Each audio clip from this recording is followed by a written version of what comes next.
Good afternoon, everyone. This video is to help people fix their own exhaust leaks. What we have here is a 2011 Ford F-150 with a 3.5 liter EcoBoost. It has 168,000 kilometers on it, and we live in Western Canada, and they use a lot of salt on the roads, so corrosion is always an issue with any vehicle. This particular vehicle, if you're thinking of a Ford F-150 with a 3.5 liter EcoBoost, if you're thinking of acquiring one of these, run away screaming. And that is all I'm going to say about this truck. What we have done here is we phoned around to a number of muffler shops to see if, to get a shop to do this. And the answer was always, we have no idea, bring it in. Maybe we can do it, maybe we can't. So the story here is, I can't take a day off work to pretend that they can fix this vehicle. We did try with one of these bring it in and we'll try it shops, and as you will see as we get further into this, that we have to clean up the mess that they made before we can actually repair this correctly. So if you just bear with me, we will continue with the video. And ladies and gentlemen, we are back with our 2011 Ford F-150 with the suspected exhaust leak.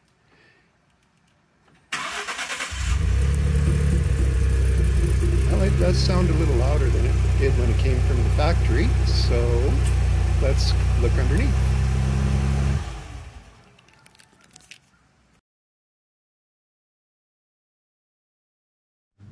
Ladies and gentlemen, we are now underneath our 2011 Ford F-150 with the suspected exhaust leak. I am guessing that that is our problem right there.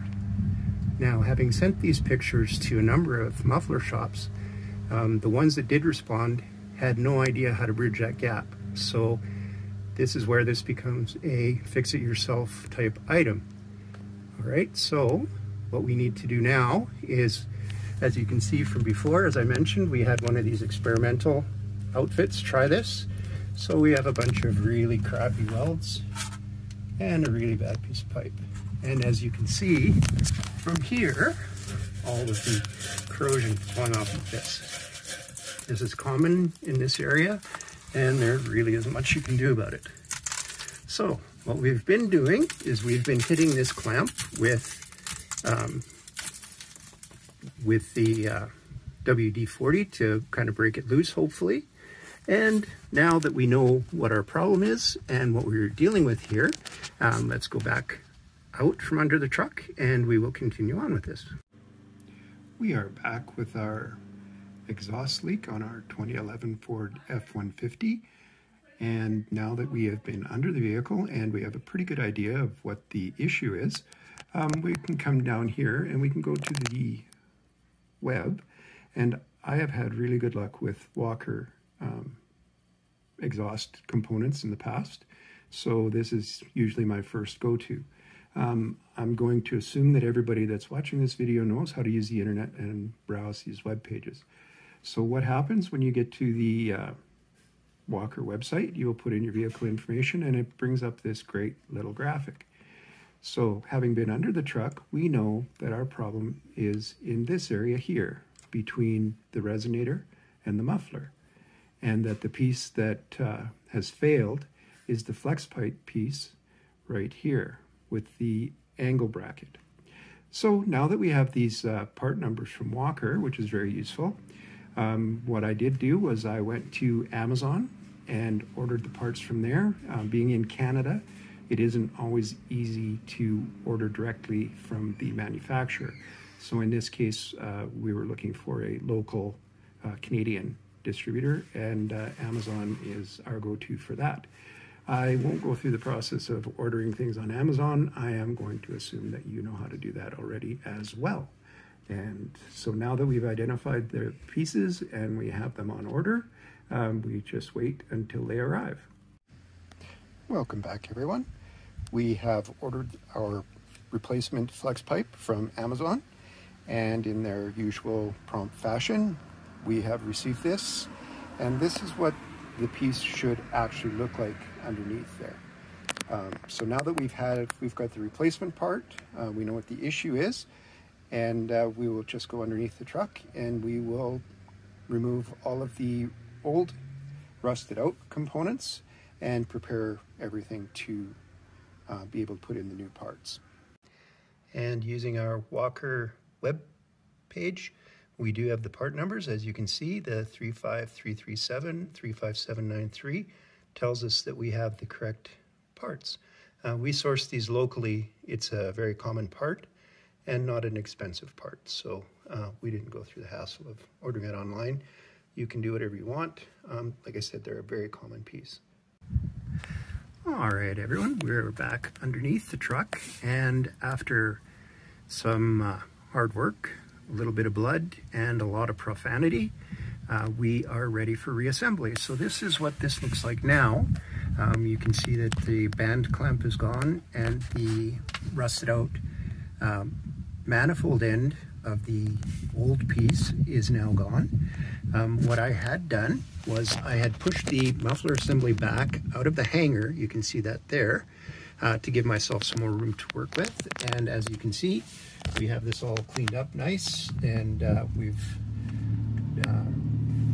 smoothed out the end. It was all hacked and slagged and everything, so we got all the slag off of it, got it all nice and clean. We've got ourselves a little bit of room to put everything back together. We have our replacement piece, so let's grab our replacement piece and let's see what this looks like when we're finished with it. Thank you. All right, ladies and gentlemen, this is the completed assembly. As you can see, everything was cleaned up. We got rid of all of the slag and stuff, so everything fit nice. We got our new clamps, and we have our new piece in place. Everything is hung, everything's nice and tight, no leaks anywhere. So that is what it should look like. All right, so we will go out and we will fire this up and make sure that we have no other. All right, time for the ultimate test. Did we get this right?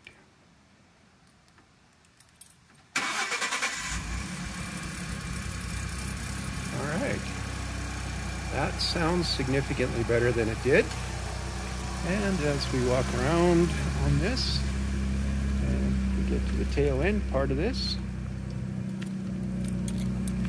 we actually have exhaust coming out our tailpipe. So it looks like everything has been successfully repaired on a 2011 Ford F-150.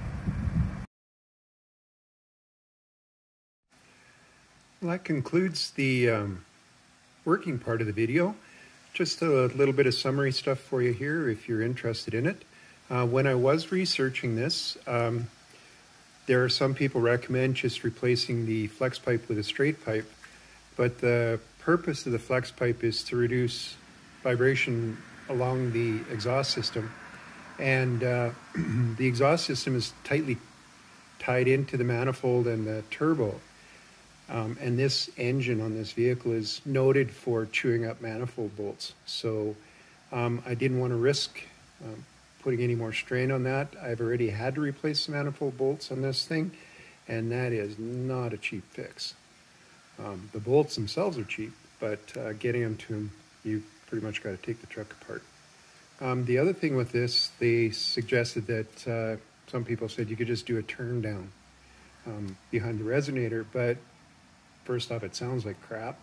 But the other thing too is, again, mixed messages. They say that if you don't have enough back pressure by having the turn down, this particular engine is very susceptible to that, and there would be performance and durability issues. Again, these are all just what we've been told. If anybody has any actual real-world experience, I would love to hear it. I do hope you found the video useful. This took probably a couple hours. It would have taken me a little bit less. Had to do beer run. Thank you very much, and I do hope you found it useful. Thank you.